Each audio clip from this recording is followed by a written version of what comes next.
اپنی کیبن سے باہر نکل کر سکندر تیزی سے سیڑھیاں پھلانگتا 7ویں فلور پر موجود پارٹی ہال کی طرف بڑھ رہا تھا، جو عام طور پر کمپنی میں ہونے والی پارٹیز کے لیے یا کبھی کبھی کسی امپلائی کی برتھ ڈے سیلیبریشن کے لیے استعمال کیا جاتا تھا۔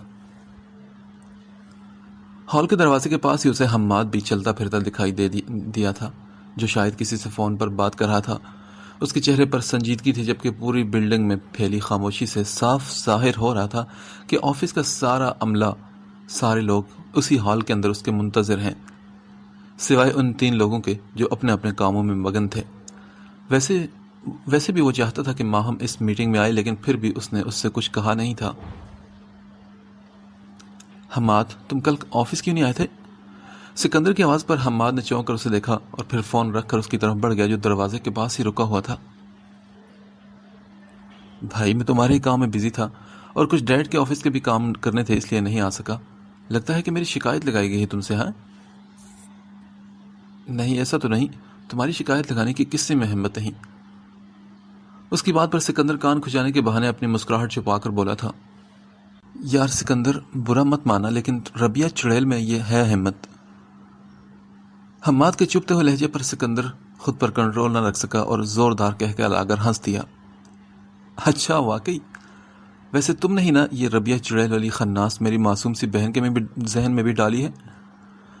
اپنی ہنسی کو روک کر سکندر نے اپنی آواز کو سخت کر کے اس سے پوچھا تھا۔ ہاں تو اور کیا، وہ تو ہے ہی چڑیل، اور اسی نے میری شکایت لگائی ہے، یہ میں گارنٹیڈ کہہ سکتا ہوں۔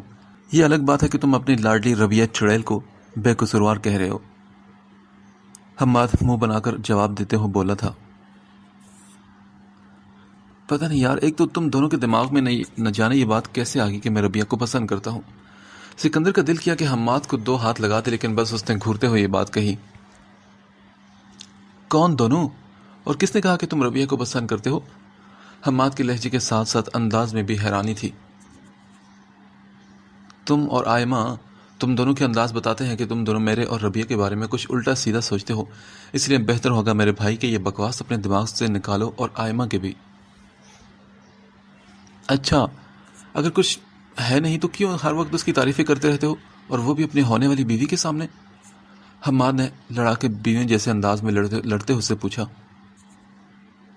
تمہیں کس نے بتایا کہ میں نے اس کے سامنے ربیہ کی تعریف کی تھی؟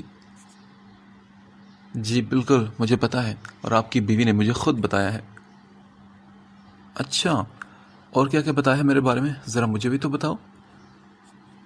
نہ، فی الحال تو میں اتنا ہی بتا سکتا ہوں، باقی ہم دونوں بہن بھائیوں کے بیچ ٹاپ سیکرٹ کی باتیں ہیں، اس لیے کچھ بھی نہیں بتا سکتا، سوری۔ حماد صاف انکار کر گیا تھا۔ بھائی بہن؟ واہ، اتنا مضبوط رشتہ بھی بنا لیا تم دونوں نے میری پیٹھ کے پیچھے۔ بس کرو سکندر، تم بول تو ایسے رہے جیسے ہم کوئی عشق لڑا رہے ہوں دونوں۔ ہاں تو تم عشق لڑا کر دیکھو، پھر میں میری والی سے تمہاری گردن مروڑ دوں گا۔ میرے بھائی، مجھے تمہاری بیوی سے عشق لڑانے کا کوئی شوق بھی نہیں، میری والی اس کام کے لیے کافی ہے۔ حماد نے اس کی بات پر غصے سے جواب دیتے ہوئے کہا۔ ہاں بالکل، چڑیل نے تو اس کام میں PhD کر رکھی ہے نا۔ ہمیشہ کی طرف سے حماد کو ایک غصہ دلانے والی بات بولی تھی۔ خبردار سکندر کہ اگر تم نے میری گرل فرینڈ کو چڑیل کہا، یہ اس ربیہ پر زیادہ سوٹ کرتے ہیں، میری گرل فرینڈ پر بالکل نہیں۔ یار بس کرو، کیوں اس بیچاری کو بدنام کر رہے ہو؟ حماد کے جلے کٹے انداز میں بولنے پر وہ دھیرے سے ہنس دیا۔ نہ جانے اسے ربیہ سے ایسی کون سی دشمنی تھی جو اسے الٹے سیدھے نک نیم دے بیٹھا تھا۔ بس کرو، کوئی وہ بیچاری نہیں۔ کل جب صاحب بیوی والے ہو جانا تو اپنی بیوی سے پوچھنا ذرا اس چڑیل کے کارنامے۔ اچھا چھوڑو حماد، یہ بتاؤ کہ تیاری کیسی ہے؟ سب کچھ پرفیکٹ ہے، بس نکاح کرنا باقی ہے، اور وہ بھی میرا۔ یار تو کیسا دوست ہے کہ اکیلے ہی شادی کرائے؟ میری ماں کو بھی راضی کر دینا میرے بھائی۔ حماد چہرے پر سنجیدگی سمیٹے اپنا رونے سے باز نہیں آ رہا تھا۔ اس کام کے لیے تم اپنی بہن سے کیوں نہیں کہتے؟ سکندر نے اسے ایک مشورہ دیا تو وہ بولا، ہاں یہ آئیڈیا تو بہت اچھا ہے، ویسے یہ میٹنگ کس لیے رکھی ہے تم نے؟ آنکھوں میں الجھن لیے اس نے سوالیہ انداز میں دیکھا تو سکندر نے سنجیدگی سے جواب دیتے ہوئے کہا، اپنی شادی کا اعلان کرنے کے لیے۔ اوہ اچھا، پھر تو یہ اچھی بات ہے کہ ماہم نہیں آئی آج، ورنہ اس میٹنگ کا سن کر اس کا ریئیکشن دیکھنے کے لائق ہوتا۔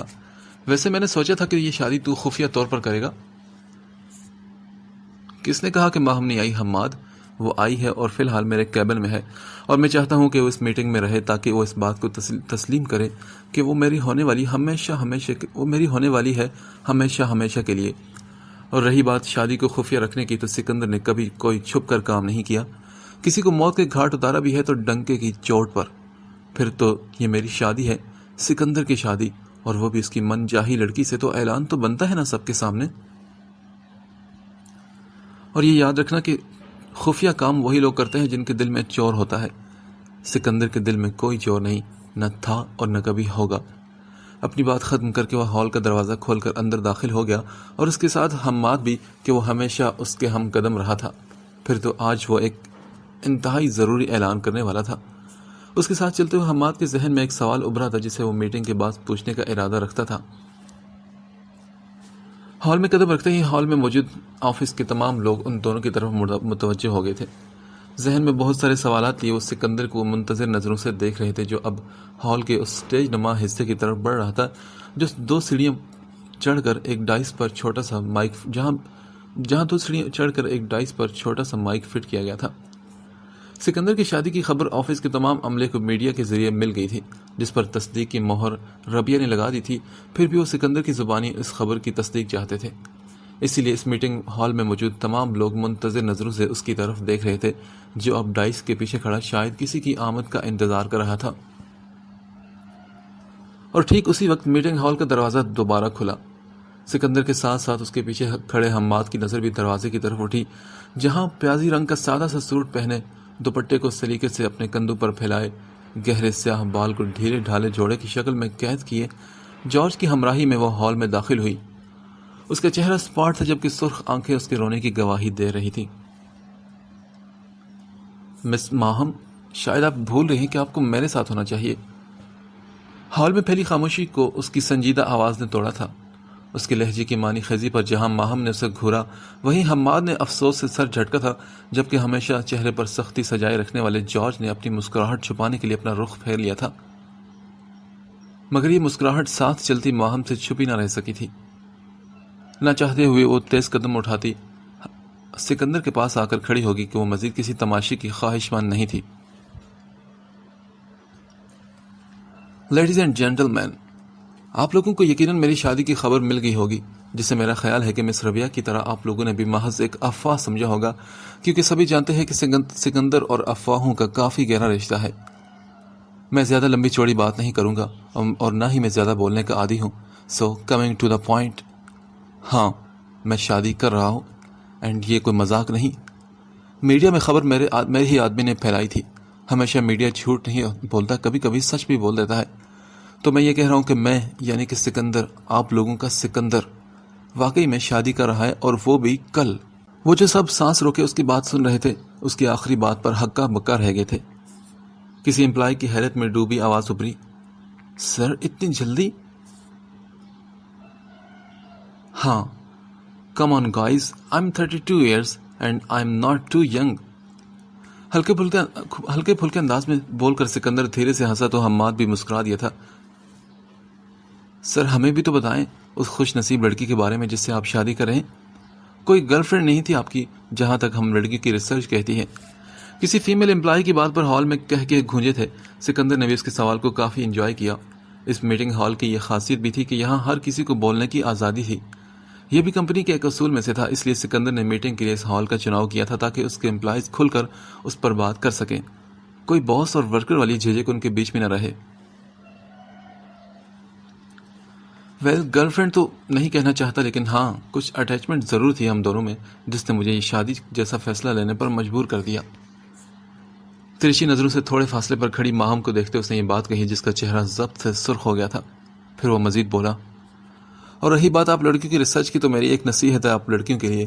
میرے ڈیڈ کہا کرتے تھے کہ لڑکیاں پھولوں کی طرح ہوتی ہیں، ذرا سا دھکا لگنے پر ٹوٹ کر بکھر جاتی ہیں، مگر آج کے ماڈرن زمانے کی لڑکیاں خود ہی خطرے مول لیتی ہیں، پھر ٹوٹ جاتی ہیں۔ میرے جیسے لڑکوں پر ریسرچ کرنے، انہیں ٹرائی کرنے، انہیں ڈیٹ کرنے سے آپ کو کوئی فائدہ نہیں۔ آپ پھولوں کی جیسی ہیں، آپ ٹوٹ جائیں گی، مت کھیلیں خود سے ورنہ درد ملے گا، احساسات کو ٹھیس لگے گی، اور جب کسی لڑکی کی فیلنگز ٹوٹتی ہیں نا تو دوبارہ بہت مشکل سے جڑتی ہیں، اور کبھی کبھار تو جڑتی بھی نہیں۔ تو اس لیے میری نصیحت ہے کہ کبھی بھی خود سے مت کھیلیں، آپ سب سے ڈفرینٹ ہے، آپ کو ڈفرینٹ بنایا گیا ہے، آپ کو جن احساسات اور خوبیوں سے نوازا گیا ہے وہ ہم مردوں میں بالکل بھی نہیں۔ So dear girls, don't play with the fire. Otherwise you will burn. You will get hurt. یہ جو کھیل کھیلنے کا شوق لگا ہے نا آپ لوگوں کو، وہ نہ ہی کھیلیں تو بہتر ہے، کیونکہ اس میں ذلت ہے اور رسوائی ہے آپ کے والدین کی۔ ہم مردوں کا تو کچھ نقصان نہیں ہوتا اس سب میں، ایک جائے گی تو دوسری آ جائے گی، لیکن لڑکیوں کے معاملے میں ایسا نہیں، ایک جب چلا جاتا ہے تو دوسرا بہت مشکل سے آتا ہے، اور کبھی کبھی تو آتا ہی نہیں۔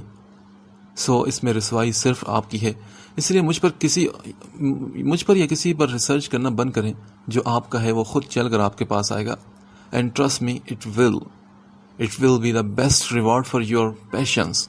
بس صبر کریں۔ اس کے سحر زدہ الفاظ سے نہ صرف ماہم متاثر ہوئی بلکہ ہال میں موجود تمام عملہ بھی اس کی اتنی حساس تقریر سے متاثر ہوئے بغیر رہ نہ سکا۔ کچھ لڑکیوں نے تو شرمندگی سے اپنے سر جھکا لیے، جن میں سب سے اوپر ربیہ بھی تھی۔ سکندر کے الفاظ اسے آئینہ دکھا گئے تھے، لیکن پھر بھی کہیں نہ کہیں اس کے دل میں کسک باقی رہ گئی تھی، ایک خلش رہ گئی تھی کہ کاش سکندر اس کا ہو جاتا۔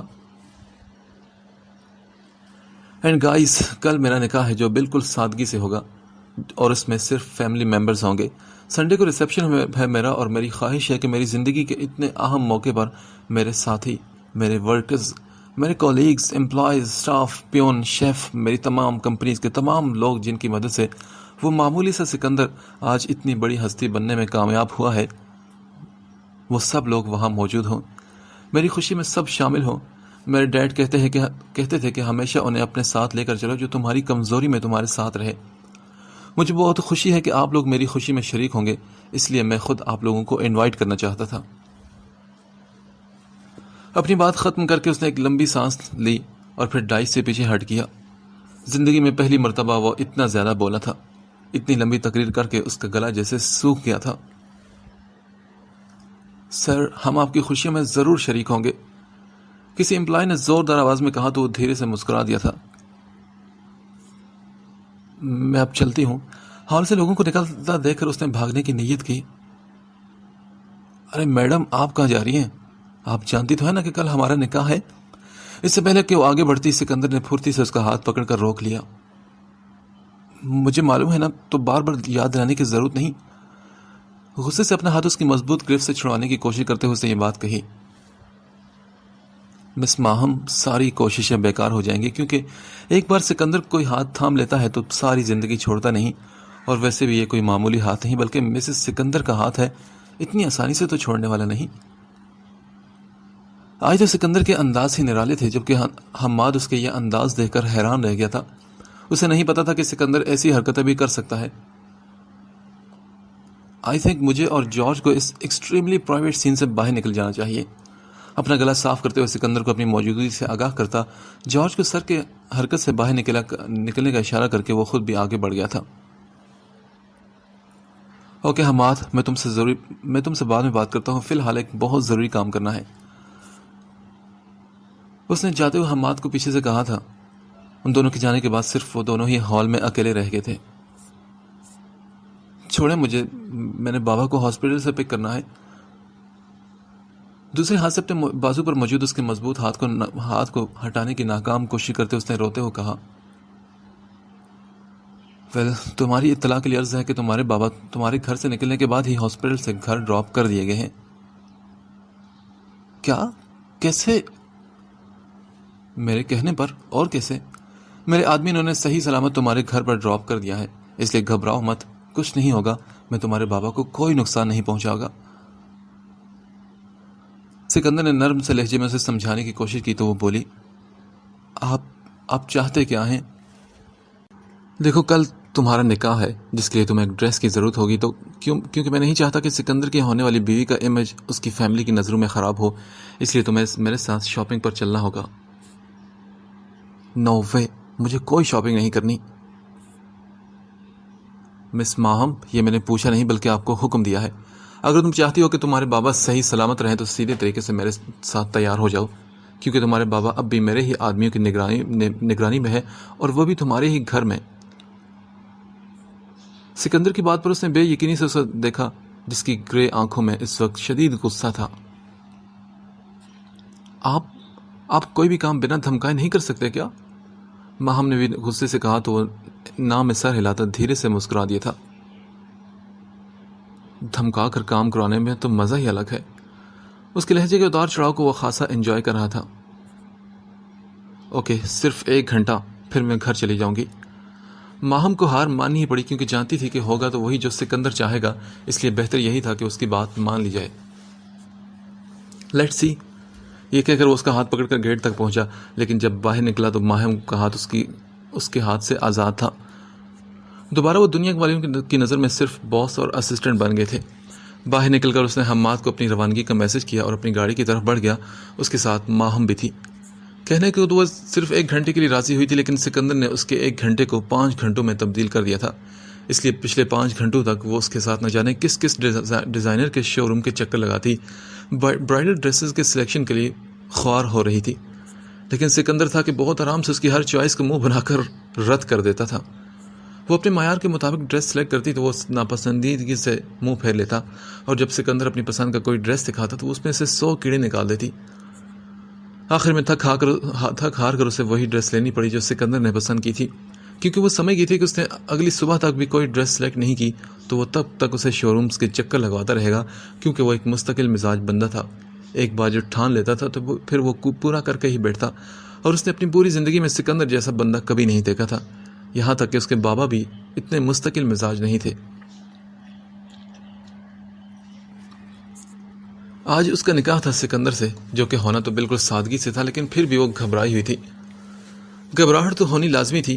اچانک ہی اس کی زندگی، خوشحال اور سادہ سی زندگی نے ایک ایسا موڑ کاٹا کہ سب کچھ الٹ پلٹ کر رہ گیا تھا۔ اگر اس کی جگہ کوئی دوسری لڑکی ہوتی تو اس کا بھی یہی حال ہونا تھا۔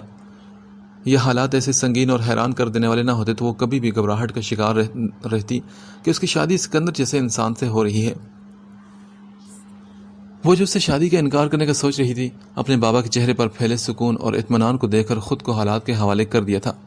وہ نہیں چاہتی تھی کہ اس کے بابا مزید تکلیف میں ہو۔ کہیں سکندر کی دھمکیوں نے بھی اس کی زبان کو تالا لگا دیا تھا۔ گو کہ اسے یقین تھا کہ اس کے بابا کو کچھ نہیں کرے گا، لیکن پھر بھی اس کے دل میں ہمیشہ ڈر لگا رہتا تھا۔ دروازے کی طرف پشت کیے بیڈ پر بیٹھی وہ پریشانی میں گھری انگلیاں چٹکا رہی تھی کہ اس کی سماعت سے کمرے کا دروازہ کھلنے اور بند ہونے کی آواز ٹکرائی، مگر پھر بھی وہ اپنی جگہ سے ہلی نہیں۔ یہ تم پنڈوں کی طرح بیٹھی کون سی مہورت کے آنے کا انتظار کری ہو؟ سارے الٹے سیدھے خیالات کو لپیٹ کر کچرے میں پھینکو اور جلدی سے تیار ہو، آپ کے دولہے میاں بس آ رہے ہوں گے۔ نکاح کی ڈریس بیڈ پر رکھ کر ہمنا اس کی طرف بڑھی، جو اب بھی ایسے ہی بیٹھی تھی۔ ماہم، تم سن رہی ہو میری بات، یا میں ممی کو بھیجوں؟ اپنے لہجے کو تھوڑا سا سخت بنا کر اس نے اس کے کندھے کو ہلایا تو وہ بولی، ہمنا، میں یہ شادی نہیں کرنا چاہتی یار۔ پچھلے ایک ہفتے سے ہمنا اس کے منہ سے یہی جملہ سن کر اس بات کی عادی ہو گئی تھی۔ ماہم، تمہارے پاس اور کوئی رستہ نہیں، تم بتاؤ، اگر کوئی رستہ ہے تو میں تمہاری مدد کروں گی۔ ہمنا تنگ آ کر بولی تھی، سارے راستے بند ہو چکے ہیں ہمنا، تم ہی کوئی راستہ نکالو نا اس شادی کو روکنے کا۔ مایوسی اور امید کے ملے جلے تاثرات چہرے پر سجائے اس نے سامنے کھڑی ہمنا کو دیکھ کر کہا، اور وہ جو سوچ رہی تھی کہ اس کی دوست اسے اس مشکل سے نکال دے گی، اس کے بابا کو اس شادی کو روکنے کے لیے راضی کر لے گی، وہی دوست اس شادی کے سب سے زیادہ حق میں تھی۔ اس نے تھک کر ہمنا کی امی کو بھی اپنا حامی بنانا چاہا تو اس نے نہ جانے انہیں ایسی کیا پٹی پڑھائی کہ انہیں اس کے لیے سکندر سب سے صحیح بندہ لگنے لگا۔ حالانکہ اسے کبھی ملی بھی نہیں تھی، مگر پھر بھی سکندر انہیں بہت پسند تھا۔ پچھلے 2 دن سے وہ ہمنا سے بالکل تعلق توڑ کر بیٹھی تھی، ناراضی کے اظہار میں، تاکہ اس کے حق میں ہو جائے، لیکن اس کی ناراضگی کا اثر تو نہ ہوا، الٹا وہ بڑھ چڑھ کر اس کی شادی کی تیاری کرنے لگی۔ میرے پاس کوئی راستہ نہیں ماہم، اور نہ ہی میں کسی ایسی خفیہ جگہ کو جانتی ہوں جہاں تمہیں محفوظ رکھ سکوں، اس لیے تمہاری حفاظت کے لیے بہتر یہی ہے کہ تم سکندر سے شادی کر لو، اور بھولو مت ماہم کہ تمہاری زندگی کے ساتھ ساتھ انکل کی زندگی بھی داؤ پر لگی ہے۔ اپنے لیے نہ صحیح، کم از کم اپنے بیمار بابا کے لیے شادی کر لو، ان کی خوشی تمہاری حفاظت اور تمہاری زندگی ہے۔ جب سے وہ گھر آئے تب سے ان کے چہرے پر ایک سکون آور مسکراہٹ ہے، پلیز ان کا یہ سکون، ان کی یہ مسکان مت چھینو ماہم۔ میرے اور انکل کی نظر میں سکندر سے بہتر اور محفوظ بندہ ابھی تو فی الحال کوئی نہیں، اور یہ بات تم اچھے سے جانتی ہو۔ اس کے سامنے بیٹھی اس کے دونوں ہاتھوں کو مضبوطی سے تھامے اسے آسان الفاظوں میں سمجھا رہی تھی، ٹھیک اسی طرح جس طرح سکندر چاہتا تھا۔ وہ چاہتا تھا کہ ہمنا اس کی برین واشنگ کرے، کیونکہ وہ جانتا تھا کہ ہمنا کے علاوہ اسے کوئی نہیں سمجھا سکتا، یہاں تک کہ انصاری صاحب بھی نہیں۔ لیکن ہمنا، میرا دل نہیں مان رہا اس شادی کے لیے، میں کیا کروں؟ اوف یار، کیسا دل ہے تمہارا ماہم، اپنے دل کو سمجھاؤ، اس کو عادت ڈلواؤ سکندر کے بارے میں سوچنے کی۔ اپنے دل سے کہو کہ سکندر تمہارا شوہر ہے، لہٰذا اس کے علاوہ کسی اور کا خیال اپنے دل میں پیدا بھی نہ کرے۔ ہلکے پھلکے انداز میں بولتی ہمنا دھیرے سے ہنسی تو ماہم نے اسے گھورتے ہوئے کہا، یہاں میں پریشان بیٹھی ہوں اور تمہیں مذاق سوچ رہے؟ ارے نہیں، پریشان تو اب سکندر ہونے والا ہے، بس ایک بار یہ شادی ہو جانے دو۔ اچھا، تمہارے کہنے کا مطلب ہے کہ میں ایک پریشانی ہوں؟ ماہم نے ناراضگی کا اظہار کرتے ہوئے کہا تو وہ بولی، تم نہیں لیکن تمہارے وہ دشمن اس کے لیے پریشانی بن سکتے ہیں۔ سوچو ذرا وہ کتنا خطرہ مول لے رہا ہے صرف تمہیں محفوظ رکھنے کے لیے۔ گولی کھا کر بھی وہ اپنی مضبوطی کا ثبوت دے چکا ہے۔ ایسے انسان کے لیے ماہم تمہارے دل میں کوئی احساس، کوئی جذبہ نہیں جو تمہارے لیے گولی کھا چکا ہے؟ آخر کیا رشتہ ہے تمہارا اس سے؟ کیوں کر رہا ہے وہ یہ سب؟ اور کیا فائدہ ہوگا اسے تم جیسی لڑکی سے شادی کر کے؟ کبھی سوچا ہے تم نے؟ کیا تمہیں یہ سب جاننے کا دل نہیں کرتا؟ اسے برین واشنگ کرتے ہوئے اسے ایک نیا سوال دے گئی تھی، اس کے لیے ایک نئی الجھن پیدا کر گئی تھی۔ اس کے سامنے ایک نئی پہلی کھڑی کر گئی تھی جسے بوجھنا اس کے لیے بے حد ضروری لگنے لگا تھا۔ ہمنا، یہی تو میں جاننا چاہتی ہوں کہ آخر اس کا مجھ سے رشتہ کیا ہے؟ کیوں وہ میری حفاظت کرنا چاہتا ہے؟ تم جاننا چاہتی ہو نا سوال کا جواب؟ تو اس کے لیے تمہیں اس کے قریب رہنا ہوگا، اور قریب رہنے کے لیے تمہیں یہ شادی کرنی ہوگی ماہم، کیونکہ یہی ایک واحد راستہ ہے۔ اور کیا پتہ یہ شادی تمہاری زندگی کے کچھ بند دروازوں کو کھول دے، ایسے دروازے جن سے تم ابھی تک لا علم ہو، ایسے راز جو تمہیں پتہ نہ ہو۔ کیا پتہ سکندر تمہارے لیے بہت امپورٹنٹ ہو، اور اس کے قریب رہنے کے لیے تمہیں یہ شادی کرنی ہوگی، اور شادی کرنے کے لیے تمہیں جلدی سے ریڈی بھی ہونا پڑے گا، کیونکہ وہ دولہے میاں تو آنے والے ہوں گے۔ اسے مزید الجھن کا شکار ہوتا دیکھ کر اس نے زبردستی اٹھا کر باتھ روم کی طرف دھکا دیا تو ماہم نے گھور کر اسے دیکھا اور پھر منہ پھلا کر باتھ روم کا دروازہ زوردار آواز کے ساتھ بند کر دیا۔ بارات آ گئی ہے، جلدی سے ماہم کا گھونگھٹ ڈالو، قاضی صاحب کے ساتھ کچھ لوگ آ رہے ہیں نکاح کی رسم کرنے کے لیے۔ ہمنا کی ممی کمرے میں داخل ہو کر ان دونوں سے بولی تھی، ہاں بس ممی ریڈی ہوگی ماہم، آپ دوپٹہ دیں مجھے۔ ان کے ہاتھ سے دوپٹہ لے کر اس نے ماہم کے سر پر رکھا اور آگے سے ہلکا سا گھونگھٹ کے انداز میں لٹکا دیا۔ ہمنا، بابا کہاں ہے میرے؟ ماہم کی گھبراہٹ میں ڈوبی آواز گھونگھٹ کے اندر سے ابھری تھی۔ بیٹے تم گھبراؤ مت، وہ آ رہے ہیں۔ ہمنا کی امی نے اس کے سر پر ہلکے سے ہاتھ رکھ کر جیسے اس کے خوف کو کم کرنے کی کوشش کی۔ تھوڑی دیر بعد انصاری صاحب، قاضی صاحب اور باقی گواہ کو لے کر اندر داخل ہوئے اور اس کے پاس آ کر بیٹھ گئے۔ ایک ہاتھ اس کی گود میں رکھے دونوں ہاتھوں پر رکھا، جبکہ دوسرے ہاتھ سے اس کے کندھے کو تھام کر اپنی موجودگی کا احساس دلایا۔ اس کے چہرے کے آگے اوپر سے نیچے ایک چادر تنی ہوئی تھی، جس کے دوسری طرف قاضی صاحب اور باقی افراد اس کی قبول سننے کے لیے کھڑے تھے۔ ماہم شیرازی ولد عدیل شیرازی، کہ آپ کو سکندر ولد جہانگیر احمد سے 10 لاکھ روپے حق مہر کے عوض یہ نکاح قبول ہے؟ اس وقت ماہم اتنی گھبرائی ہوئی تھی کہ قاضی صاحب کے جملے پر غور نہ کر سکی۔ اس کے کان سائیں سائیں کر رہے تھے اور اس کا دل تیزی سے دھڑک رہا تھا۔ انصاری صاحب کے ہاتھ کے نیچے موجود اس کے ہاتھ بری طرح لرز رہے تھے، اس سے کچھ بھی بولا نہیں جا رہا تھا اور اس کی زبان جیسے گونگی بہری ہو گئی تھی۔ قاضی صاحب کی تیسری دفعہ پوچھنے پر بھی جب وہ نہ بولی تو انصاری صاحب نے بے چینی سے اس کے جھکے ہوئے سر کو دیکھا۔ پاس کھڑی ہمنا کے ساتھ ساتھ پردے کے پیچھے موجود حماد کا بھی کچھ برا حال تھا۔ بیٹا جواب دو نا، قاضی صاحب کچھ پوچھ رہے ہیں تم سے۔ اس کے کندھے پر موجود اپنے بازو کے حلقے کو انہوں نے مزید تنگ کر کے اپنی موجودگی سے اسے آگاہ کیا، اور پھر تھوڑی دیر بعد وہ بولی، قبول ہے۔ اوہ شکریہ میرے بچے۔ انصاری صاحب نے خوش ہو کر اس کے سر پر بوسہ دیا۔ وہ اپنے دل کی حالت بیان کرنے سے قاصر تھے۔ کتنا سکون اور اطمینان کا احساس ہو رہا تھا انہیں، جسے کوئی بہت اہم اور مشکل امتحان پاس کر لیا ہو۔ اب وہ مطمئن ہو گئے تھے اس بات سے کہ آخرت میں وہ سر اٹھا کر جہانگیر صاحب کا سامنا کرنے کے قابل ہو گئے تھے۔ سکندر نے جیسے ان کے سر سے بہت بڑا بوجھ اتار دیا تھا، اور وہ بوجھ جس سے وہ کچھ سالوں سے غافل ہو گئے تھے۔ دوسری طرف ماہم کا تو ذہن جیسے معاف ہو گیا تھا۔ کوئی احساس نہیں رہا تھا اسے، نہ خوشی نہ خوف، کچھ بھی وہ محسوس نہیں کر پا رہی تھی۔ انصاری صاحب پھر باقی لوگوں کو لے کر سکندر کے پاس جا رہے تھے اس کی قبولیت کے لیے۔ وہ یوں ہی جھکے سر کے ساتھ بیٹھی رہی۔ ہمنا شاید اسے کچھ بول رہی تھی، شاید اسے مبارکباد دے رہی تھی، مگر اسے کچھ بھی سنائی نہیں دے رہا تھا۔ شاید وہ بہری ہو گئی تھی۔ باہر سے شور کی آوازیں آ رہی تھی، شاید نکاح بھی ہو گیا تھا، یقیناً مبارکباد کا دور شروع ہو گیا تھا۔ تبھی اچانک گھونگھٹ میں اس کا دم گھٹنے لگا، اس کی سانس جیسے اکھڑنے لگی۔ اس نے ایک لمبی سانس کھینچ کر اپنے فنا ہوتے حواس کو قابو کرنے کی کوشش کی، لیکن وہ ناکام رہی۔ اس کا ذہن بجھنے لگا تھا، اس کی آنکھوں کے آگے اندھیرا چھانے لگا۔ اس نے ہمت کر کے گھونگھٹ ہٹانے کی کوشش کی، لیکن اس میں بھی وہ ناکام رہی۔ اس کی حالت سے بے خبر ہمنا جو اسے جوس کا گلاس تھمانے کی کوشش کر رہی تھی، جو کسی بھی طرح اس کی گرفت میں نہیں آ رہا تھا۔ ماہم، آر یو اوکے؟ ہمنا کی گھبرائی ہوئی آواز اس کے کانوں سے ٹکرائی، جو شاید اس کے کانوں سے ٹکرانے والی آخری آواز ثابت ہوئی تھی۔ اس کے بعد اس کا ذہن مکمل طور پر جواب دے چکا تھا اور اس کی آنکھیں بند ہو چکی تھی۔ تبھی اس کا جسم ہلکا پھلکا سا ہو کر بیڈ پر گر گیا تھا۔ دوبارہ جب اس کی آنکھ کھلی تو خود کو ایک جہازی سائز بیڈ پر لیٹا ہوا پایا تھا اس نے۔ وہ ہڑبڑا کر اپنی جگہ سے اٹھی، اس کا سر بری طرح درد کر رہا تھا۔ ایک ہاتھ سے دکھتے سر کو تھامتے ہوئے اس نے سر اٹھا کر کمرے کا جائزہ لینے کی کوشش کی۔ تبھی ایک مردانہ آواز اس کے کانوں سے ٹکرائی۔ کیا میرا اتنا خوف تھا کہ بے ہوش ہوگی تم؟ کیا میں اتنا ڈراؤنا ہوں، یا یہ سمجھو کہ شادی کی خوشی تم سے برداشت نہیں ہوئی؟ آواز کی طرف گردن کرتے ہوئے ماہم نے اٹھ کر اسے دیکھا، جہاں وہ ایک دروازے کے فریم میں کھڑا اسے ہی دیکھ رہا تھا۔ ماتھے پر بکھرے گہرے سیاہ بالوں سے ٹپکتی پانی کی بوندیں اس کے خوبصورت چہرے پر پھسل رہی تھی۔ وہ باتھ روم میں تھا جہاں سے وہ برآمد ہوا تھا۔ اس کا گیلا وجود اس کے تازہ شاور کی گواہی دے رہا تھا۔ بلیک ٹی شرٹ اور ٹراؤزر پہنے، ہونٹوں پر شرارتی مسکراہٹ سجائے ہوا بیڈ کی طرف بڑھ رہا تھا۔ میں یہاں کیسے آئی؟ اجنبی کمرہ اور سکندر کی موجودگی سے وہ یہ بات سمجھ گئی تھی کہ وہ اپنے گھر پر نہیں بلکہ سکندر کے گھر پر اس کے کمرے میں ہے۔ اور ڈیئر وائف، کیا تمہیں بالکل بھی یاد نہیں کہ کس طرح اپنے ان مضبوط ہاتھوں میں اٹھا کر تمہیں گاڑی تک لایا؟ کس طرح سارے راستے بے ہوشی کی حالت میں میرے کندھے پر سر رکھے تم آرام سے سفر کرتی رہی؟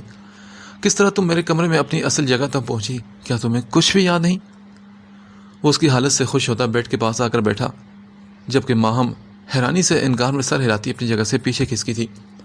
اسے یقین نہیں آ رہا تھا کہ اس کے بابا نے اس کی بے ہوش حالت کی فکر کیے بنا ہی اسے اس حال میں رخصت کر دیا تھا۔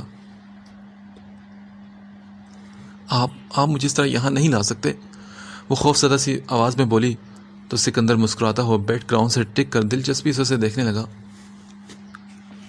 دیکھو، تم مانو یا نہ مانو، تم یہاں آ چکی ہو۔ تمہیں ہر حال میں یہی آنا تھا میرے پاس۔ تمہارے یہ بے ہوشی کے ڈرامے بھی تمہیں اپنے اصل مقام تک لانے سے روک نہیں سکے۔ کم از کم میں تو ایسا بالکل نہیں ہونے دے سکتا۔ ویسے تمہیں افسوس کس بات کا ہے کہ تمہارے بابا نے اپنی مرضی سے رخصت کیا؟ ان کا یہ فیصلہ سراسر ذاتی تھا، میں نے کوئی فورس نہیں کیا۔ سکندر نے ہاتھ بڑھا کر بیڈ پر پھیلے اس کے دوپٹے کو پکڑ کر اپنی طرف کھینچا، جس سے اس کے سر پر جمع ہوا دوپٹہ ڈھلک کر کندھے پر آ گرا۔ اگر وہ جلدی سے اپنے دوپٹے کو پکڑ نہ لیتی تو وہ پوری طرح اس کے وجود سے ہٹ جانا تھا۔ نہیں، آپ جھوٹ بول رہے ہیں، آپ نے انہیں فورس کیا ہوگا نا، ورنہ میرے بابا کبھی میری مرضی کے بنا مجھے خود سے دور نہ کرتے۔ یہ کہتے ہوئے ماہم نے اسے غصے سے دیکھا، جو اپنے دانے ہاتھ میں دوپٹے کو ایک کونے سے لپیٹے گہری نظروں سے اسے دیکھ رہا تھا۔ آج اس کی آنکھوں میں ایک الگ ہی چمک تھی۔ میں جھوٹ نہیں بولتا ماہم، اور نہ ہی میں وعدہ خلافی کرتا ہوں۔ اس کا احساس تمہیں میری سنگت میں رہ کر بہت جلد ہو جائے گا۔ نہیں، مجھے آپ کے ساتھ نہیں رہنا۔ آپ جھوٹے، مکار اور دھوکے باز انسان ہیں۔ میرے معصوم سے بابا کو دھمکی دے کر یہ شادی تو کر لی، لیکن آپ مجھے حاصل نہیں کر پائیں گے۔ انتہائی تیکھے لہجے میں بولتی ایک جھٹکے سے اس کے ہاتھ سے اپنے دوپٹے کو اس نے کھینچا اور اپنا بھاری ڈریس سنبھالتی وہ بیڈ سے اترنے لگی۔ تو ایسا کیا کریں گے مسز سکندر خود کو مجھ سے دور رکھنے کے لیے؟ ذرا مجھے بھی تو بتائیں۔ اپنی عادت کے برخلاف آج اس کا انداز کافی نرم تھا۔ عام طور پر سکندر ایسی باتوں پر غصے سے آگ بگولا ہو جایا کرتا تھا، لیکن اپنے سامنے کھڑی ٹخنوں تک جاتی لال فراک پر بھاری کامدار دوپٹے کو مضبوطی سے تھامے اس معصوم سی ضدی لڑکی کو دیکھ کر اس کا سارا غصہ ٹھنڈا ہو گیا تھا۔ وہ اس لڑکی پر غصہ کرنے کی ہمت خود میں نہیں رکھتا تھا۔ اس کی گرے شفاف آنکھیں اس کی ناک میں جھولتی سادہ سی نتلی پر ٹکی ہوئی تھی، جو اس کے بولنے یا حرکت کرنے پر اس کے سرخ لپسٹک سے رنگے ہوئے ہونٹوں سے ٹچ ہو جاتی تھی۔ یہ سب کچھ سکندر کے جذبات کو اتھل پتھل کر رہا تھا۔ اس کا دل کیا کہ ہاتھ بڑھا کر ہاتھ بڑھا کر ماہم کو چھوئے. پہلی بار اس کا دل کسی لڑکی کو دیکھ کر باغی ہو رہا تھا، وہ بھی اس لڑکی کو دیکھ کر جس پر وہ اپنا پورا حق رکھتا تھا.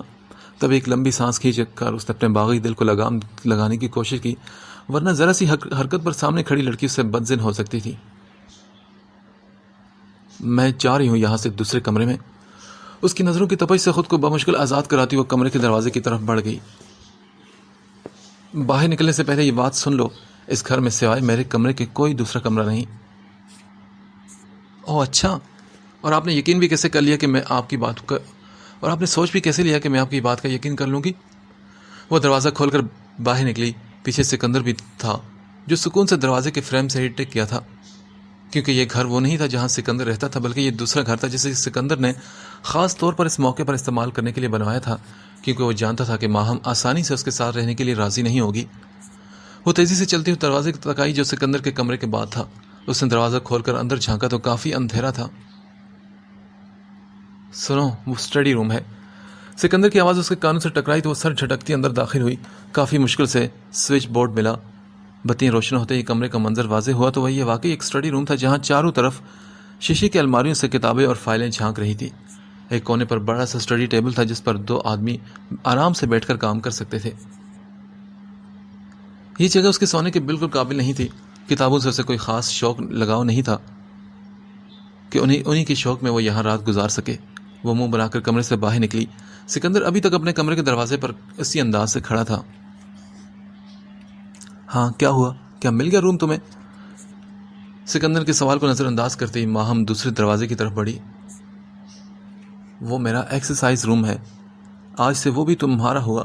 اس سے پہلے کہ وہ دروازہ کھولتی تو وہ بول اٹھا. دروازہ کھول کر ماہم نے اندر جھانکا جہاں مدھم سی روشنی پھیلی ہوئی تھی اور ایکسرسائز کے سارے سازوں و سامان سے بھرا یہ کمرہ اسے مزید غصہ دلا گیا تھا. زوردار آواز میں دروازہ بند کر کے اس نے اپنی جھنجھلاہٹ کا اظہار کیا. کیا ہوا؟ کیا تمہیں یہ روم اچھا نہیں لگا؟ سکندر نے اسے چھیڑتے ہوئے پوچھا تو وہ جواب میں اس نے گھور کر اسے دیکھا. سکندر اپنی مسکراہٹ ضبط کر گیا.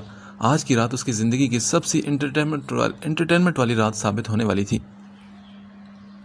ماہم اب نیچے کو جاتی سیڑھیوں کی طرف بڑھی کہ اوپر والے فلور کے سارے کمرے اس کی شان کے خلاف ثابت ہوئے تھے. سکندر کے کمرے کے سیدھے ہاتھ کی جانب ایک سیڑھی تھی جو شاید اوپر ٹیرس کو جاتی تھی. سیڑھی چڑھ کر وہ نیچے کی طرف آئی.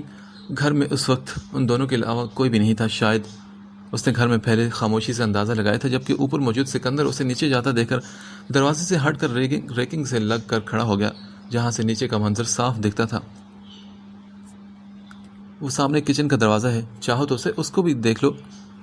سکندر کی آواز پر دروازے کے ہینڈل کی طرف بڑھتے اس کے ہاتھ بیچ رستے میں ہی رک گئے تھے. اس نے نا امیدی سے اس کی طرف دیکھ کر آس پاس نظر دوڑائی. بڑے سے ڈرائنگ روم کے کونے میں شیشے کا ڈائننگ ٹیبل لگا تھا، جبکہ دوسرے حصے کی مشرقی دیوار پر بڑا سا ٹی وی لگا ہوا تھا. 2 سیٹر صوفے اتنے چھوٹے تھے کہ اس پر آسانی سے فٹ بھی نہیں ہو پا رہی تھی. وہ اس کی ساری چالاکیاں سمجھ گئی تھی. اس کا دل کیا کہ سکندر کا سر پھاڑ دے. تبھی اس کی نظریں بھٹکتی ہوئی ایک اور دروازے کی طرف بڑھ گئی. اس نے امید سے اسے دیکھا اور آگے بڑھ گئی تو اس بار سکندر کچھ بھی نہ بولا. دروازہ کھولنے پر اندھیرے نے اس کا سواگت کیا. اس کی ہمت نہیں ہوئی تھی اندر جانے کی. مجبوراً اس نے پوچھا، یہ کون سا کمرہ ہے؟ یہ اسٹور روم ہے. تم یہاں رہ سکتی ہو، تمہارے دوست بھی یہاں رہتے ہیں. میرے کون سے دوست؟ ماہم نے نہ سمجھی سے سر اٹھا کر اسے دیکھا جس کی آنکھوں میں شرارتی چمک تھی. ارے وہی تمہارے دوست، کیا بھول گئی اتنی جلدی؟ وہی چوہے، چھپکلی، کاکروچ اور کیا پتا مینڈک بھی ہوں. سکندر نے اسے چھیڑتے ہوئے کہا تو ماہم نے غصے سے اسے گھورا اور اس آخری دروازے کی طرف بڑھ گئی جو کافی کونے میں تھا. سنو، وہ سرونٹ کوارٹر ہے. سکندر جلدی سے بولا تو ماہم نے کہا تو کیا ہوا، میں یہاں بھی رہ لوں گی. وہ آرام سے بولی. اسے خوشی ہوئی تھی کہ چلو کوئی تو کمرہ اس کے رہنے کے لائق ملا، ورنہ سکندر کے ساتھ ایک ہی کمرے میں رہنا اسے خوف میں مبتلا کر رہا تھا. سکندر نے بے یقینی سے اسے دیکھا اور بولا، آر یو شیور؟ جی بالکل، میں رہ لوں گی. سنو، وہاں ملازمہ کا ہسبینڈ بھی ہوتا ہے. اگر تم پھر بھی رہنا چاہتی ہو تو میری طرف سے پوری اجازت ہے. سکندر نے جیسے اس کے سر پر بم پھوڑا. ماہم نے بے یقینی سے اسے دیکھا جو سینے پر بازو لپیٹے اسے ایسی نظروں سے دیکھ رہا تھا جیسے کہہ رہا ہو کہ اب کہاں جاؤ گی مجھ سے بچ کر، رہنا تو میرے کمرے میں ہی پڑے گا. ماہم نے غصے سے پیر پٹکا اور دھپ دھپ کرتی ڈرائنگ روم کے صوفے پر آ کر بیٹھ گئی. ہر طرف بے بسی ہی بے بسی تھی. اچھا، اگر تمہارا وہیں سونے کا ارادہ ہے تو ٹھیک ہے، لیکن ایک بات میں بتانا چاہتا ہوں کہ ملازمہ کے شوہر کو رات میں چلنے کی بیماری ہے اور وہ اکثر چلتا ہوا باہر بھی آ جاتا ہے، تو سوچ لو۔ اسے ایک نئی الجھن اور خوف میں مبتلا کر کے وہ آرام سے اپنے کمرے کی طرف چلا گیا۔ ماں ہم یوں ہی وہاں بیٹھی کبھی سکندر کے کمرے کو دیکھتی تو کبھی ملازمہ کے کمرے کو، پھر سر جھٹک کر صوفے پر بے آرام سی ہو کر لیٹ گئی۔ ابھی اسے اونگ آنا ہی شروع ہوئی تھی کہ کھٹاک سے کچھ بولا۔ اس نے فوراً سے آنکھیں کھولی۔ خوف سے اس نے ادھر ادھر نظر دوڑائی تو کچھ بھی نہیں تھا۔ پھر اچانک ایک اور آواز آئی تو وہ جھٹکے سے اٹھ بیٹھی۔ اب اس کے اوسان خطا ہونے لگے۔ ایسا لگ رہا تھا جیسے کبھی بھی ملازمہ کے کمرے کا دروازہ کھول کر اس کا شوہر باہر نکل آ سکتا ہے۔ اسے کبھی بھی کھلے میں سونے کی عادت نہیں تھی۔ اسے خوف آتا تھا، اور نئی جگہوں پر تو وہ کبھی بھی اکیلی نہیں سوتی تھی۔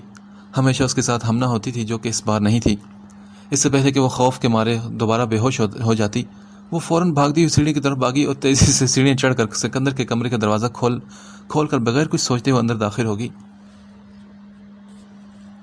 ارے کمال ہے، تم آدھا گھنٹہ بھی اکیلی نہیں رہ پائی، آ گئی نا میری یاد؟ بیڈ پر لیٹے ہوئے سکون سے بولا تھا۔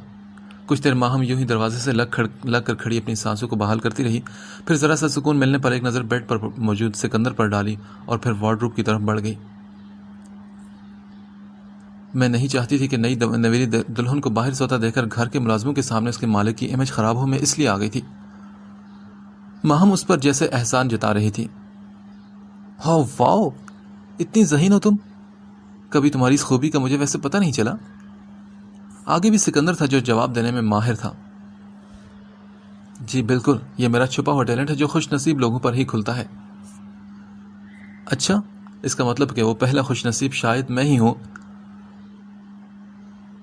قسمت کی بات ہے۔ اتنا کہہ کر وہ باتھ روم کی طرف بڑھ گئی۔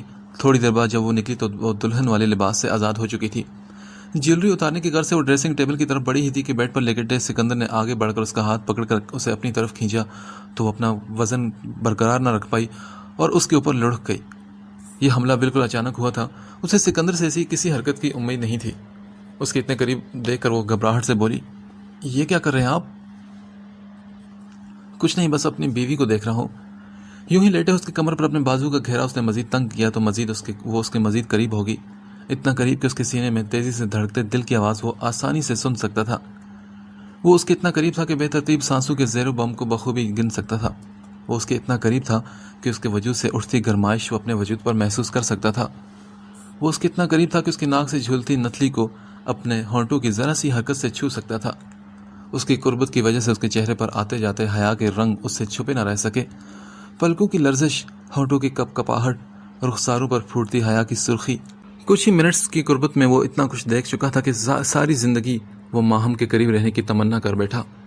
یہ وہ پہلی لڑکی تھی جو اس کی زندگی کا حصہ بنی تھی، اس کے اتنا قریب ہوئی تھی جس کے سامنے وہ بالکل مختلف ہو جاتا تھا، جس کی معصومیت کا وہ دیوانہ تھا۔ آج اس کے چہرے پر پھیلے حیا کے رنگ نے اسے مزید اس کا قیدی بنا دیا تھا۔ اس کے جھکے سر کو محبت پاش نظروں سے دیکھتے ہوئے بے اختیار ہو کر سکندر نے اپنا پہلا حق اس پر استعمال کیا۔ اپنے ماتھے پر اس کے گرم ہونٹوں کا لمس محسوس کر کے ماہم نے بھی شرم سے آنکھیں بند کر لی تھی۔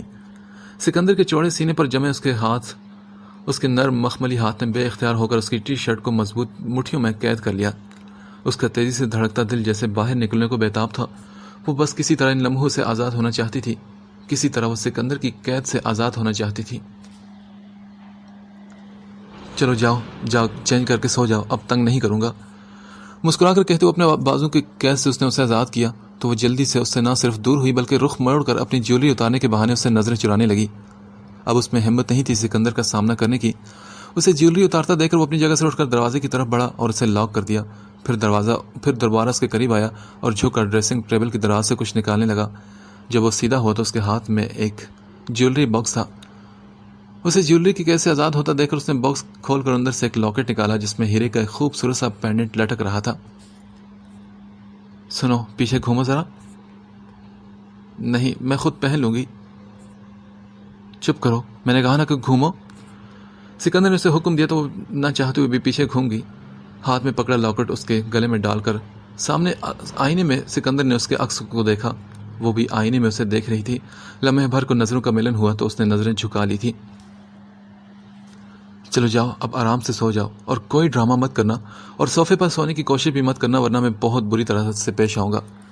اسے وارننگ دیتے ہوئے اپنی جگہ سے اٹھا تو وہ بھی ساری جیولری دراز میں رکھ کر سر جھکائے بیڈ کی دوسری طرف آ کر لیٹی، کیونکہ بات نہ ماننے کی صورت میں وہ کیا کچھ کر سکتا تھا اس کا ٹریلر وہ کچھ دیر پہلے دیکھ چکی تھی، مگر اب مزید فلم دیکھنے کی اس میں ہمت بالکل نہیں تھی۔ اس سے فرمانبرداری سے بیڈ کی طرف دوسری طرف آ کر لیٹتا دیکھ کر وہ بھی مسکرا دیا اور لائٹ آف کرتا اس کے پاس ہی لیٹ گیا کہ ایک نئی زندگی کا آغاز ہو چکا تھا۔ بس یہ دعا تھی اس کے دل میں کہ وہ اپنے وعدے پر قائم رہے۔ فریش ہو کر جب وہ باتھ روم سے باہر نکلا تو وہ ابھی تک بے خبر ہو کر بیڈ پر پھیل کر سوئی ہوئی تھی۔ وہ جو اس کے قریب آنے پر اتنا ڈری ہوئی تھی، حیات سے سمٹ کر رہ گئی تھی، نیند کی وادی میں جاتے ہی سارا خوف بھول کر اس کے کندھے سے لگی ساری رات سوتی رہی۔ صبح بھی جب سکندر کی نیند کھلی تو اسے خود کے قریب لیٹا ہو پایا تھا۔ تولی سے بال خشک کرتا ہوا چلتا ہوا بیڈ تک آیا اور جھک کر نیند کی وادی میں گم اس شہزادی کی پیشانی پر اپنے محبت کی نشانی چھوڑی تو وہ ہلکا سا ہل کر دوبارہ سو گئی تھی۔ وہ ابھی اسی طرح اس کا جھکا اس کو دیکھ رہا تھا کہ تبھی بیڈ سائڈ ٹیبل پر پڑا اس کا فون بجنے لگا۔ ہاتھ بڑھا کر اس نے فون اٹھایا اور اسے سائلنٹ کر دیا کہ کہیں موبائل کے شور سے اس کی نیند نہ کھل جائے۔ موبائل واپس ٹیبل پر رکھ کر اس کے پاس سے ہٹ گیا اور وارڈروب کھول کر ٹی شرٹ نکالنے لگا۔ تبھی اس کو موبائل دوبارہ بج اٹھا۔ موبائل کی سکرین پر نظر پڑتے ہی اس کے چہرے پر سنجیدگی آ گئی تھی۔ اس نے جلدی سے فون اٹھایا اور کمرے سے باہر نکل گیا۔ بنا آواز کیے کمرے کا دروازہ بند کر کے ایکسرسائز روم کی طرف بڑھتے ہوئے وہ دوسری شخص سے پوچھنے لگا، ہاں بولو، کیا بات کرنی ہے؟ فون کے دوسری طرف موجود شخص نے بھی سنجیدگی سے سوال کیا، کیا اس لڑکی کے سائن لیے؟ نہیں، ابھی نہیں لیے۔ تو کب لوگے؟ جب وہ نبیل شیرازی کے ہاتھ لگ جائے گی تب؟ اگر اس کے ہاتھ لگی تو تم اسے کھو دو گے۔ دوسری طرف موجود شخص کی جھنجھلائی ہوئی آواز سپیکر میں گونجی، جس پر سکندر نے ناگواری سے منہ بنایا، تم کب سے حماد کی طرح باتیں کرنے لگے؟ حماد بھی یہی کہتا ہے۔ پہلے یہ بتاؤ کہ تم نے پولیس ریکارڈ سے وہ فائلز نکلوائیں؟ ہاں، میں اپنے سارے کام کر چکا ہوں، مگر تم تو کافی سست ہو چکے ہو۔ اسے مزید کھری کھوٹی سنائی گئی تھی۔ حماد کے بعد یہ پہلا وہ شخص تھا جو اس سے اس انداز میں بات کرنے کی ہمت رکھتا تھا۔ یہ پیپرز اب اتنے بھی ضروری نہیں، سکندر بڑے تحمل سے بولا تو اس شخص نے کہا، جی نہیں سکندر صاحب، یہ پیپرز بھی اتنے ہی ضروری ہیں جتنے کہ وہ لڑکی۔ تم شاید بھول رہے ہو کہ نبیل کے پیچھے کیوں لگا ہوا ہے۔ نبیل اس کے پیچھے کیوں لگا ہوا ہے؟ کیونکہ اس نے اس کے ماں باپ کا قتل کیا، اور کیوں تمہارے ڈیڈ اس کی حفاظت کرتے ہوئے مارے گئے۔ اس شخص کی بات پر وہ لمحے بھر کے لیے خاموش رہ گیا اور پھر بولا، مجھے سب کچھ یاد ہے، لیکن یہ سب اتنا آسان نہیں، وہ میرا کبھی یقین نہیں کرے گی۔ تو تم اسے سب کچھ بتا دو۔ انصاری کا بھی یہی کہنا ہے، پھر جو ہوگا دیکھا جائے گا، لیکن پہلے اس کے سائن ضروری ہیں۔ اس کے ایک ہی بات پر 4 بار زور دینے پر سکندر نے جھنجھلاہٹ کے اظہار کے لیے اپنے ہلکے نم بالوں میں ہاتھ پھیرا۔ فی الحال وہ اس شخص کو برداشت کرنے کے علاوہ اور کوئی کام نہیں کر سکتا تھا۔ اچھا، میں لے لوں گا نا سائن اس کے، تم زیادہ میرے باس مت بنو۔ اوہ ریئلی؟ شاید تم بھول رہے ہو سکندر کہ میں ہی تمہارا باس ہوں، تمہارے سارے گھناؤنے راز میں ہی چھپاتا آیا ہوں۔ اس شخص کا انداز طنزیہ تھا لیکن چھیڑنے والا تھا۔ بس اتنے بھی گھناؤنے راز نہیں رکھتا میں جتنا تم مجھے دھمکاتے رہتے ہو۔ اوہ، اس حماد کی بھی شادی کروا دیتے اپنے ساتھ، بیچارہ ہر وقت روتا رہتا ہے۔ دوسری طرف موجود شخص نے بات کا رخ پلٹا، اس بیچارے نے حرکت ہی ایسی کی ہے کہ آنٹی فی الحال اس کی شادی کے موڈ میں ہی نہیں آ رہی۔ سکندر اپنی بات سے لطف اندوز ہوتا دھیرے سے ہنسا تو دوسری طرف موجود شخص کا بھی کہکہا بلند ہوا تھا۔ اچھا، شام کو پارٹی میں آؤ گے نا، تب آنٹی کو تم سمجھا دینا۔ اس نے مفت کے مشورے سے نوازا۔ نہیں، میرا آنا ضروری نہیں۔ دیکھو، تمہارا آنا اتنا ہی ضروری ہے جتنا کہ میرا اس فنکشن میں موجود ہونا۔ اگر تم نہیں آئے تو میں حماد کو بھیج دوں گا تمہارے پاس۔ سکندر نے دھمکی آمیز لہجہ اختیار کیا تو اسپیکر سے اس شخص کی آواز، ہنسنے کی آواز ابھری تھی، ابے نہیں یار، اس حماد کو تو مت بھیجنا، وہ آنٹی سے زیادہ خطرناک ہے۔ میں خود کوشش کر لوں گا آنے کی۔ کوشش نہیں، تمہیں آنا ہے ہر حال میں۔ تم جانتے ہو نا کہ تم میرے اور حماد کے لیے کتنے امپورٹنٹ ہو۔ سکندر کے ہونٹوں پر مسکراہٹ آ گئی تھی۔ اچھا، اگر میں اتنا ہی ضروری ہوتا تو تم میرے بغیر نکاح نہ کرتے۔ اچھا، تم نہیں تھے مگر تمہاری بیوی تو تھی نا یار، اب اس میں ناراض ہونے والی کیا بات ہے؟ سکندر نے اسے کہا تو وہ بولا، اچھا اب میں سمجھا کہ تم نے میری شادی اس چھپکلی سے کیوں کروائی، تاکہ تم میرے بغیر ہر کام آسانی سے کر سکو۔ یار ایسی بات نہیں، میں تمہیں پہلے ہی بتا چکا ہوں نکاح کے بارے میں۔ اب تمہاری غلطی کہ آفس کے کام کو مجھ سے زیادہ ضروری سمجھا تم نے۔ بس یار، ادھر حماد کی ممی ظالم سماج ہے اور ادھر میرا باپ، بس 2 دن کا ٹرپ بول کر 2 ہفتے کے لیے لندن بھیج دیا۔ وہ شخص روتلی سی آواز بنا کر بولا، اچھا چل ٹھیک ہے، ناراض نہ ہو زیادہ. اور میں نے جارج کے ہاتھ وہ فائل بھیج دیے، تم یاد سے سائن لے لینا میڈم کی. آخر میں وہ شخص یہ بات کہنا بھولا نہیں تھا. فون رکھ کر جب سکندر واپس اپنے کمرے میں آیا تو بیڈ خالی تھا، جبکہ باتھ روم سے پانی گرنے کی آوازیں آ رہی تھی. بنا کوئی آواز کی وہ آگے بڑھا اور جھک کر بیڈ سائڈ ٹیبل کے دراز سے اپنا موبائل چارجر نکال کر باہر نکل گیا. ماہم کی آنکھ صبح کافی دیر سے کھلی تھی. جب وہ اٹھی تو سکندر کمرے میں موجود نہیں تھا. وہ شکر ادا کرتی بیڈ سے اٹھی اور وارڈروب کھول کر سادہ سا سوٹ تلاش کرنے لگی. اوف، اس جلا نے تو ایک بھی سادہ سا سوٹ نہیں بنوایا میرے لیے. سارے کے سارے ماڈرن ہیں. بڑبڑا کر اس نے گلابی کلر کا فراک نکالا جو آگے سے اونچا اور پیچھے سے لمبا اور کافی گھیردار تھا، جو باقی ڈریسز کی نسبتوں سے کچھ سادہ سا لگا تھا. اس لیے ڈریس لے کر وہ واش روم میں گھس گئی اور ایک لمبا اور سکون بخش شاول لے کر جب باہر نکلی تو ملازموں کو کمرے میں منتظر پایا. جی کہیے، ماہم نے اس سے پوچھا تو وہ بولی، السلام علیکم. وعلیکم السلام. کیا نام ہے تمہارا؟ جی بھابھی صاحبہ، میرا رضوانہ نام ہے. رضوانہ، آج سے تم نے مجھے بھابھی صاحبہ نہیں کہنا، اوکے؟ لیکن کیوں بھابھی صاحبہ؟ بس کہا نا، مجھے پسند نہیں ہے. لیکن سکندر صاحب کا حکم ہے اور ہم اپنے صاحب کے حکم ضرور مانا کرتے ہیں. ملازمہ کے دو ٹوک انداز پر اس کے سر پر حیرت کا پہاڑ ٹوٹا تھا. سکندر کے نام پر اس کے چہرے پر ناگواری پھیلی اور ساتھ ہی رات والا منظر بھی اسے جلدی سے یاد آیا تھا. اور بھابھی صاحبہ، سکندر صاحب آپ کا ایکسرسائز روم میں ویٹ کریں. کیوں؟ وہاں پر کیوں؟ پتہ نہیں جی، وہ کہہ رہے تھے کہ آپ سے کچھ کام ہے انہیں. اچھا، کیسا کام ہے؟ بھابھی صاحبہ یہ تو صاحب نے نہیں بتایا، آپ جلدی سے جائیں اس سے پہلے کہ وہ یہاں آ جائیں. اچھا ٹھیک ہے، میں ڈرتے نہیں تمہارے صاحب سے.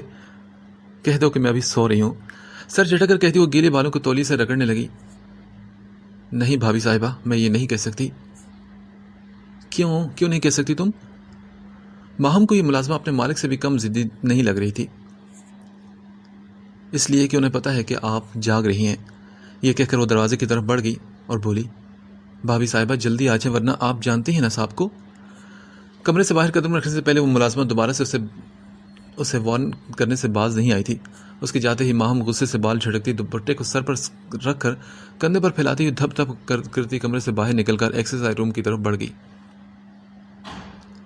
آپ کے ملازم بھی آپ کی طرح نہایت بدتمیز اور ہٹ ترم ہے. وہ سیدھا اس کے سر پر جا کر غصے سے دبی دبی آواز میں چیخی. ٹریڈ مل پر دوڑتے سکندر نے گردن موڑ کر اسے دیکھا اور پھر اتر کر اس کے سامنے آ گیا. اچھا، تم نے ہی کوئی ضد کی ہوگی ورنہ میرے ملازم میری ہی طرح نہایت تمیزدار ہیں اور اگر ان سے ضد نہ کی جائے تو وہ نہیں کرتے. تو الیس اپنے چہرے پر ٹپکتے پسینے کو صاف کرتا اسے دلچسپی سے دیکھ رہا تھا. ہاں بالکل، دنیا میں صرف ایک ہی میں ہی تو ضدی رہ گئی ہوں، باقی سب لوگ تو نہایت سمجھدار ہیں. جلے کٹے انداز میں ہاتھ ہلا کر بولی تو سکندر دھیرے سے مسکرایا اور ہاتھ بڑھا کر اس کے سر سے ڈھلکتے دوپٹے کو دوبارہ سر پر ٹکانے لگا اور پھر بولا، ہوش میں رہ کر بات کیا کرو. مانا کہ تم بہت ضدی ہو لیکن یہ ضد کمرے میں زیادہ بہتر رہے گی. جارج، وہ فائل ادھر دو اور جاؤ یہاں سے. ماہم جو اس کے قریب آنے پر دم بخود سی اسے دیکھے جا رہی تھی، جارج کے نام پر چونک کر آس پاس اسے نظریں دوڑائی. اسے کمرے میں سکندر کے علاوہ کسی کی موجودگی کا احساس نہیں ہوا تھا. گڈ مارننگ بھابھی. ماہم اس وقت شرمندگی کے حصار میں اس قدر قید ہوئی تھی کہ جارج کا بھابھی کہنا بھی اس نے نوٹ نہیں کیا، جبکہ سامنے کھڑے سکندر نے ایک نظر اسے دیکھ کر انگلی کے اشارے سے جارج کو جانے کا حکم دیا. جارج کے جاتے ہی اس نے پوچھا، کیا تمہیں یہی ڈریس ملی تھی شادی کی پہلی صبح پہننے کے لیے؟ اس پر ایک گہری نگاہ ڈال کر وہ جارج کی دی ہوئی فائل کھولتا ہوا کمرے کے کونے پر میں رکھے ٹیبل کی طرف بڑھ گیا تھا. کیوں، کیا خرابی اس ڈریس میں؟ مجھے تو سب سے اچھا یہی لگا تھا سارے ڈریسز میں. ماہم برا سا منہ بنا کر اسے دیکھنے لگی جو پسینے سے تر ٹی شرٹ میں صوفے پر بیٹھا اب وہ اس فائل کو دیکھ رہا تھا. میری بہن آ رہی ہے تم سے ملنے کے لیے. کل رات تمہارے ڈرامے کی وجہ سے وہ تم سے مل نہیں پائی تھی. اس کے سرسری انداز میں بتانے پر وہ چونکی اور بولی، کیا آپ کی کوئی بہن بھی ہے؟ ہاں، خوش قسمتی سے میری ایک بہن بھی ہے. تو آپ نے مجھے پہلے کیوں نہیں بتایا؟ کیوں بتاتا؟ کیا کر لیتی تم جان کر؟ تمہیں تو ویسے بھی مجھ میں کوئی خاص دلچسپی نہیں، تو میری بہن میں تمہیں اتنا انٹرسٹ کیوں ہے؟ سکندر کا لہجہ نہ جانے کیوں تنزیہ ہوا تھا. جواب میں وہ خاموش ہو گئی. اس کا چہرہ بجھ سا گیا تھا. اب مراقبے سے باہر نکلے میڈم اور ان پیپرز پر سائن کر دیں۔ اسے یوں ہی خاموش کھڑا دیکھ کر اس نے اسے ٹوکا۔ اس کا خیال تھا کہ وہ کوئی جواب دے گی۔ جب سے شادی کی باتیں ہوئی تھی تب سے اس کا نیا ہی روپ دیکھ رہا تھا، ضدی اور روٹھا ہوا، لیکن معصومیت تب بھی اس میں نمایاں تھی۔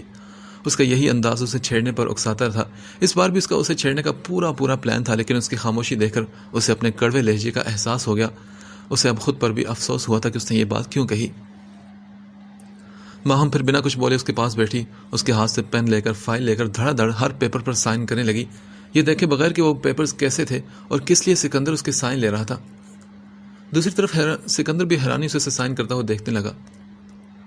یہ لیں، کر دیے سائن۔ فائل بن کر کے پین اور فائل اس کی طرف اس نے کھسکا دیے، جسے وہ نظر انداز کیے اسے ہی دیکھ رہا تھا۔ کیا تم نے ایک بار بھی یہ دیکھنا ضروری نہیں سمجھا کہ اس فائل میں کیا لکھا ہے اور کیوں میں تمہارے سائن لے رہا ہوں؟ سکندر نے حیرانی سے پوچھا۔ اس کی نظریں ابھی بھی اس کے چہرے پر ٹکی ہوئی تھی۔ دیکھیں کہ کوئی ضرورت ہی نہیں تھی، کیونکہ مجھے آپ پر پورا بھروسہ ہے۔ لاپرواہی سے کندھے اچکا کر کہتی اس کے پاس سے اٹھ کھڑی ہوئی۔ اتنی بڑی بات وہ اتنے نارمل انداز میں کیسے بول گئی تھی؟ ماہم کو خود بھی اس کا احساس نہیں تھا۔ اس سے پہلے کہ وہ دروازے کی طرف بڑھنے کے لیے قدم اٹھاتی، صوفے پر بیٹھے سکندر نے اس کا ہاتھ پکڑ کر اسے روک لیا۔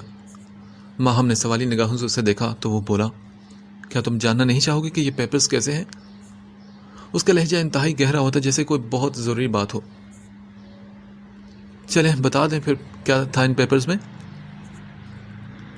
نہیں، تم پہلے مجھے یہ بتاؤ کہ تم مجھ پر اتنا بھروسہ کیوں ہے؟